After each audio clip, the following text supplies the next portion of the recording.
ఆడపిల్లని అత్తారింటి పంపేమంటే నోరు మూసుకు కూర్చోవాలి. రోజు ఫోన్ చేసి ఏ కూర వండారు అని అడగకూడదు. నీకు అనవసరం.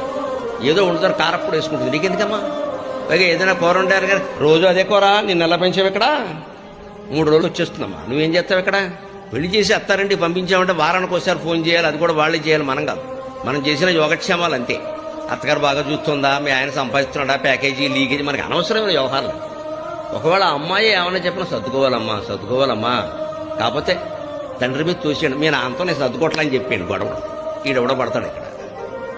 అలా చెప్తే పిల్లల కాపురాలు నిలబడతాయి. నాకేం మొహమాటం లేకుండా చెబుతాడు. మనమే రెచ్చగొట్టేస్తూ ఉంటే అలాగా నగలన్నీ పెట్టలేదా, అనుకున్నా పెట్టద్దా, ఏంటో అనుకునేది పెట్టేది ఇక్కడ. అది మొత్తం మనం ఇక్కడ చెప్పేసి అది అడుగు ఇది అడుగు ఊరుకుంటే పెడతారేటి. మనకి ఈ నగలు, ఈ భోగాలు ఇవి ముఖ్యమైపోయే. కాపురం అక్కర్లా. వాళ్ళు పాపం భార్యాభర్త ఆనందంగా ఉన్నారమ్మా. నగలు కూడా ఎందుకు అక్కడ, వాళ్ళు బాగానే ఉన్నారుగా. అది కాదండి మనకు కావాలి. మన పట్టుదలని లేరు.